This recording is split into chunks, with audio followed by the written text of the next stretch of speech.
अलवफा news, रहें खबरों से बाखबर। हम आए हैं बंस रोड पर रमज़ानुल मुबारक की अफ्तारी के लिए लोग सामान ख़रीद रहे हैं। आइए उनसे बात करते हैं कि इस महंगाई के दौर में वो किस तरह सामान ख़रीद रहे हैं और उनका किस तरह पूरा हो रहा है। तो बड़ा रश है, आइए उनसे बात करते हैं।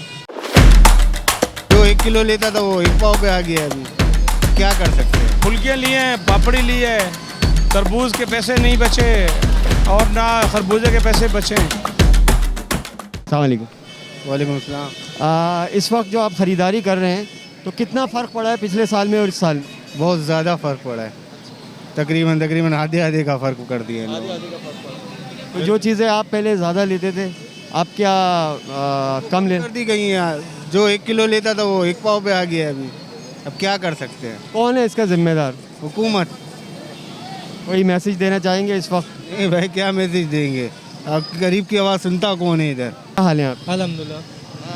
इतनी महंगाई में आप ख़रीदारी कर रहे हैं तो क्या क्या ख़रीदा आपने?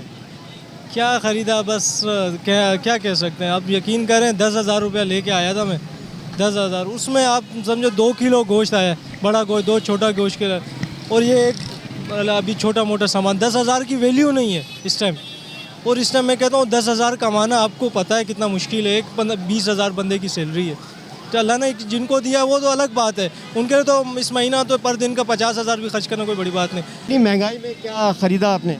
पराठे लिए हैं।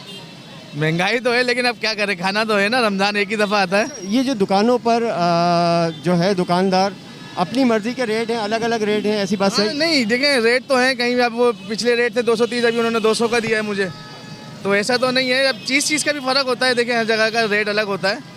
हाँ, अब कोई ऐसी चीज़ नहीं है कि एक ही जैसा रेट हो, अलग अलग रेट भी है, लेकिन चीज़ का फ़र्क होता है। इतनी महंगाई में आपने क्या ख़रीद लिया, क्या क्या ले लिया? सर ये हमने सिर्फ ये फुलके लिए हैं, पापड़ी ली है, तरबूज के पैसे नहीं बचे और ना खरबूजे के पैसे बचे। अब ये 500 रुपये में ये दोनों चीज़ें आई, अब ये लेके जा रहे हैं 500। पूरी दुनिया में इस महीने में गैर मुस्लिम जो हैं वो उनकी हुकूमतें जो हैं वो रिलीफ देती हैं। हमारे यहाँ जो है वो रेट डबल हो जाते हैं। ये बात सही है? भाई ये बहुत अच्छी बात की आपने, और मैं आपको बता दूं, हम लोग मुसलमान नहीं रहे, हमने सिर्फ नाम के मुसलमान रह गए। हम लोग रिलीफ देते हैं, हमारा मज़हब ये कहता है कि बांट दें और अल्लाह में और देगा। हम इस रमज़ान के महीने को कमाई का ज़रिया बना के जीते हैं और पूरा साल हम लोग जितनी महंगाई नहीं होती हम लोग डबल इसकी करते हैं। जबकि हमें अल्लाह और हमारा रसूल हमें हुक्म देता है कि इस साल इस महीने में आप ज़्यादा से ज़्यादा लोगों को रिलीफ दें, जितना बांटें, सदका जारिया करें, लोगों को भलाई का काम करें।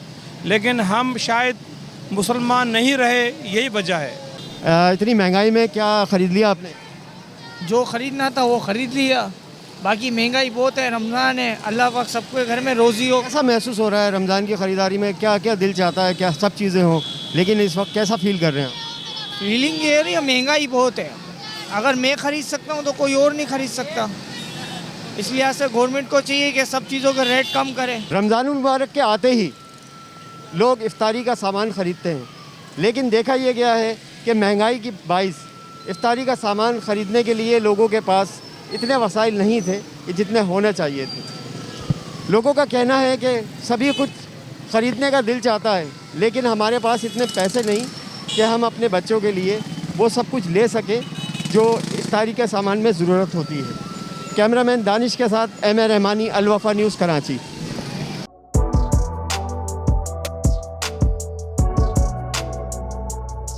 इस पर लाइक और सब्सक्राइब तो बनता है। Thank you.